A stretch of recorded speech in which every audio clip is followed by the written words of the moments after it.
What's going on, guys? Welcome to another Doctor Who Classic review. Today I'm going to be reviewing the third Doctor Jon Pertwee story, Planet of the Spiders. Yes, it is the third Doctor's final story, his regeneration story.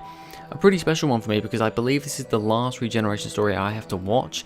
Not counting post-regeneration stories, the actual regeneration stories.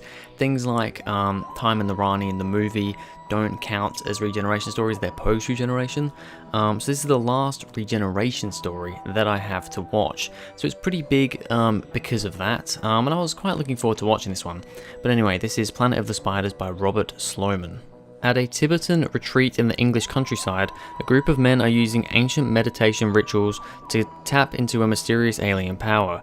They unwittingly create a bridgehead between Earth and Metebelis 3, a planet where the two legs are oppressed by giant spiders.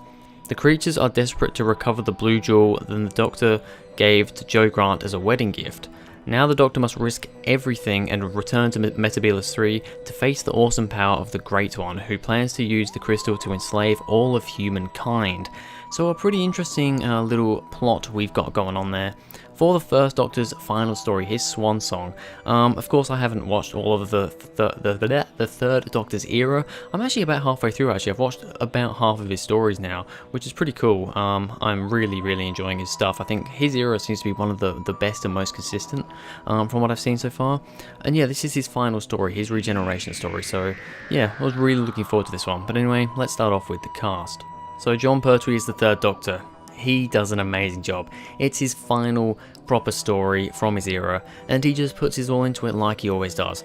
I like Jon Pertwee's Doctor more and more every time I watch him. He's easily getting up there for me. I think his era just really interests me with the way his stories are. He has a lot of Earth-focused stories, which in some ways it's like, it's nicer to go out into the stars and do all these other cool things, but there's just a certain feel and a certain thing with his stories that I really appreciate and I really like. And this is the case here. I mean, this is mostly set on Earth, but it also does go to, I believe, Metebelis 3, the planet of the spiders, which we're saying here in this story. And we do have a bit of time travel and stuff in here as well, but it is mostly Earth based, and that is the case for most of Jon Pertwee's era.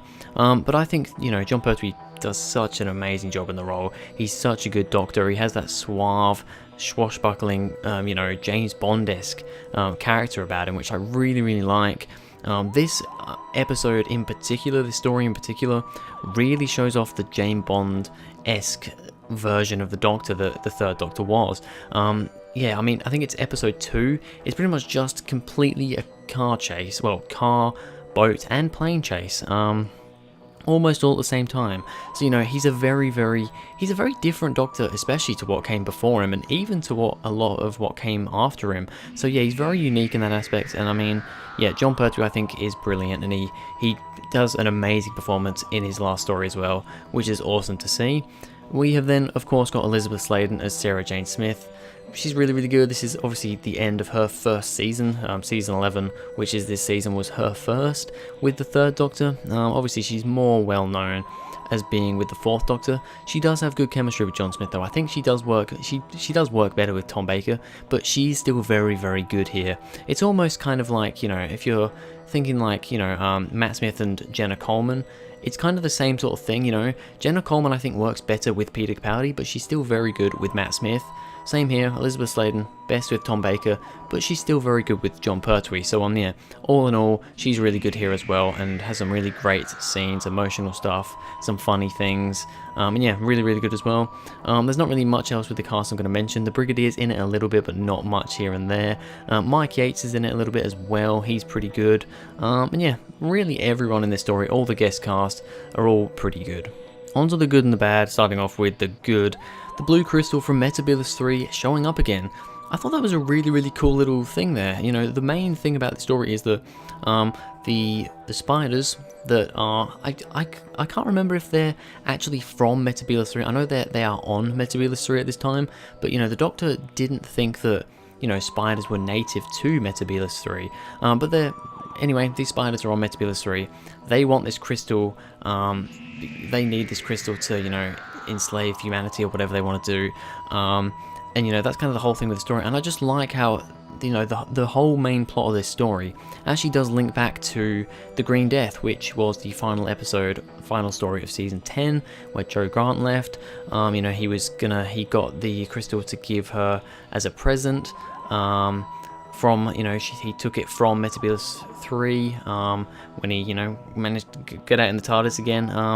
Actually no, by that point he'd already been out in the TARDIS a few times, but anyway, it was just, it was a really nice callback to see this crystal show up again. I just thought that was a really cool thing, especially when the Green Death is one of my favourite episodes of all time. It was just really, really cool. All the Doctor's vehicles are showing up. So you've got Bessie, who's probably the most well-known, I'd say, of the Doctor's vehicles, the yellow classic car. You've got the Whomobile, which this is the first time I've seen the Whomobile in a story. I'm not 100% sure what other stories it's in. I haven't seen it in any other stories, personally. I have a feeling it may have been just introduced in Season 11, and all I've seen from Season 11 is this and the Time Warrior, so I'm guessing it shows up a little bit in between. I don't know, this is the first time I've seen it, but I have heard of it before. Then you've got the helicopter, which I don't know if that's actually shown up in any other stories, but the Doctor has a helicopter, so that's something as well. It's kind of like a helicopter / plane, it's a bit of a weird thing. And then he has like the hovercraft as well, which is crazy. It's... Just like I said, and it goes to my next point, closest Doctor Who gets to James Bond. This is an episode 2 especially. This is a 6-part story, by the way. Episode 2 is pretty much just a massive chase scene. Just one massive chase scene. The Doctor's chasing down, I can't remember his name, but he's the guy that's initially kind of being controlled by the spiders. He's chasing him down. It's pretty much the whole episode, which is good in a way, but we'll get to that maybe in a second. It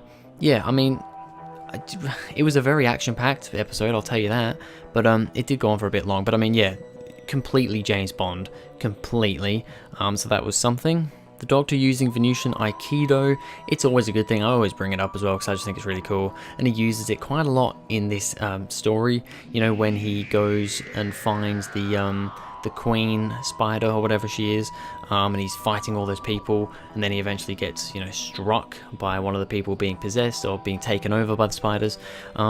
Just the whole scenes, I think they're actually very well choreographed as well, for the time and all that. I think they actually look pretty good. It's obvious they're not actually hitting each other and smacking each other around, but I think it is pretty well choreographed.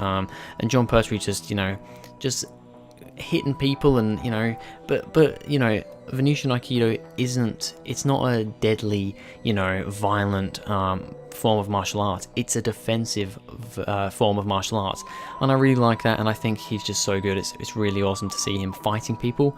I just think it's something that you don't really see of any other Doctor. The Doctor's confrontation with the Great One, and when he's on Metebelis 3, and he's talking with the Great One, absolutely amazing performance by Jon Pertwee there. He just really put in his all for his final major performance before he regenerated. Just such a good presence to him, but you could tell that he was being completely distraught by what was happening. He was really getting worn down by the Great One, but then of course the crystal, he ends up giving the Great One the crystal, but the crystal ends up killing all the spiders and blows up and everything, and he pretty much only just makes it out of there alive, or barely even, because he ends up having to regenerate. But just that whole confrontation with the Great One is just such a great scene. It's well shot, it looks pretty decent as well, especially for the time, and it's just a really, really cool scene. The old man being the Doctor's teacher, I thought was pretty cool. Earlier in part 1, I think, the Doctor said something about, my teacher once said this to me, and then it turns out in the end of the Time Lord, we end up finding out that old man, towards the end of episode 5, 6, whenever it is, he's a Time Lord, and it turns out that he's actually the Doctor's teacher from way back when. I thought that was just a really cool thing. It was a nice thing to just, end the episode off with. And then finally, of course, the Doctor regenerating. He just comes out of the TARDIS. He's apparently been gone for 3 weeks or something like that. And he comes out and he's like, you could tell he's just completely shot at. He basically just falls out of the TARDIS. And his last words to Sarah Jane, he's like, "A tear, Sarah Jane." And he says something about, although this life is something or other. And then he doesn't even get to finish his sentence, and he dies. but then he regenerates into Tom Baker, so I just think it's a really good regeneration scene, very, very emotional, just really good acting on not only Jon Pertwee's part, but also on Elizabeth Sladen's part. Alright, so on to the bad. There are a couple of things I need to talk about. First of all, the spiders sound pretty silly. They do sound pretty ridiculous. I mean, there's kind of the almost famous now, you know, scene where all the spiders are together and they're going, "All praise the Great One, all praise the Great One." They sound so stupid. I kind of like it in a way. I do actually kind of like how they sound, but it is a bit silly. They do sound a little bit silly. But so I mean that's a bad thing, but at the same time it's kind of like it is a bit funny to me. So you know, it's kind of one of those things. It's like it's not exactly good. It's not exactly bad either though. It's just kind of like this is the thing, I guess. It's pretty weird. There's a lot of just running from place to place. Now, like I said, episode 2 is pretty much just completely a chase scene. Starting off with a car chase scene. You know, the Doctor and that in Bessie. Then he goes into the Whomobile and they chase around. Well, actually, no, yeah, then they go into the helicopter, and then that guy takes the helicopter.